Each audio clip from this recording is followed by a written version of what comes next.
আচ্ছা বন্ধু, আপনি কি জানেন যে মানুষ নিজে যত মিথ্যে কথা বলতে এক্সপার্ট হয় তারা কিন্তু অন্য কেউ মিথ্যে কথা বললে সেটা চট করে ধরে ফেলতে পারে। আচ্ছা, যদি কেউ আপনার সঙ্গে কোনো কথা বলতে বলতে আপনি এটা লক্ষ্য করেন যে সেই ব্যক্তির জিভটা শুকিয়ে যাচ্ছে এবং তার কথাগুলো হালকা জড়িয়ে জড়িয়ে যাচ্ছে, তাহলে জানবেন বন্ধু আপনাকে সেই ব্যক্তিটা মিথ্যে কথা বলছে। এবং সেই সঙ্গে বন্ধু আপনি এটাও জেনে রাখুন, যদি আপনার গার্লফ্রেন্ড বা বয়ফ্রেন্ড কারণে অকারণে আপনাকে ইদানিং মিথ্যে কথা বলছে, তাহলে জানবেন বন্ধু কিছু দিনের মধ্যেই আপনাদের ব্রেকআপ হতে চলেছে।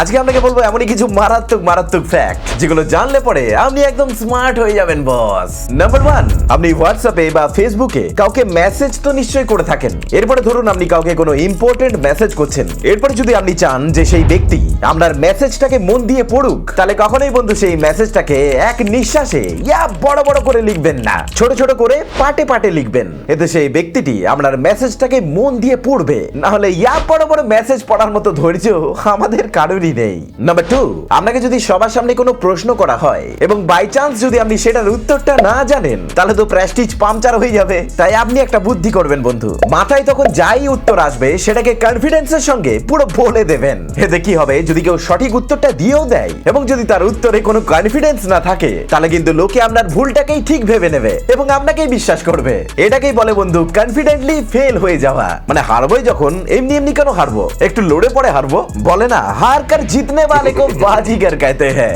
নাম্বার 3, ট্রেনে, বাসে বা স্কুলে, কলেজে যদি কোনো ভদ্রলোক আপনার দিকে এক দৃষ্টে তাকিয়ে তাকিয়ে দেখতেই থাকে, তাহলে বন্ধু আপনি এই ট্রিকটা করবেন। যখনই সে তাকাবে আপনি তখনই তার জুতোর দিকে তাকাবেন। এতে কি হবে, সেই ব্যক্তিটা আনকমফোর্টেবল ফিল করতে শুরু করবে এবং আপনার চোখের দিকে চোখ আর সে মেলাতেই পারবে না। কারণ এটা সত্যি যে ঝপ করে যদি কারোর পায়ের দিকে তাকানো হয়, তাহলে সেই মানুষটা তখন একটু আনকমফোর্টেবল ফিল করতে শুরু করে। এরপরে নাম্বার 4, আপনি হয়তো জানেন না বন্ধু, মানুষের একটা দারুণ সাইকোলজি রয়েছে। আমরা মানুষরা অন্যের কথা শোনার থেকে নিজের কথাগুলো বলতে বেশি পছন্দ করি। বলুন তো ঠিক কিনা? তাই এখানে একটা দারুণ বুদ্ধি দিচ্ছি আপনাকে। যদি আপনি কাউকে ইমপ্রেস করতে চান এবং তাকে খুশি করতে চান, তাহলে আপনি নিজে কম করে কথা বলবেন এবং সামনের মানুষটাকে বেশি করে কথা বলতে দেবেন, একদম ফ্রিলি ভাবে। মানে তাকে তার পুরো গল্পটাই শুনিয়ে নেওয়ার চান্স দেবেন এবং আপনিও কিন্তু সেটা মন দিয়ে শুনবেন। এতে কি হবে, সেই ব্যক্তিটা আপনার সঙ্গে কথা বলে খুব আনন্দ ফিল করবে এবং এর ফলে সে আবার আপনার সঙ্গে কথা বলতে চাইবে এবং আপনার প্রতি তার ইন্টারেস্টটা বেড়ে যাবে।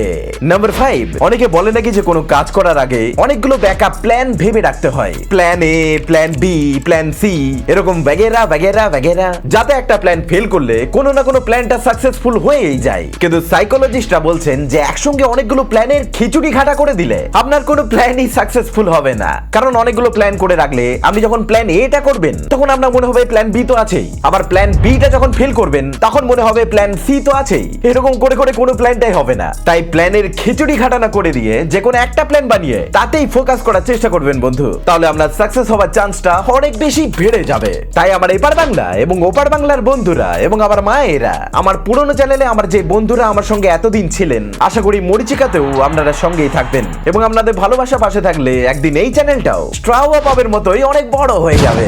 আজকের মতো এখানে বিদায় নিচ্ছি। আমি শুভঙ্কর, আপনার প্রিয় বন্ধু। দেখা হচ্ছে পরের ভিডিওতে।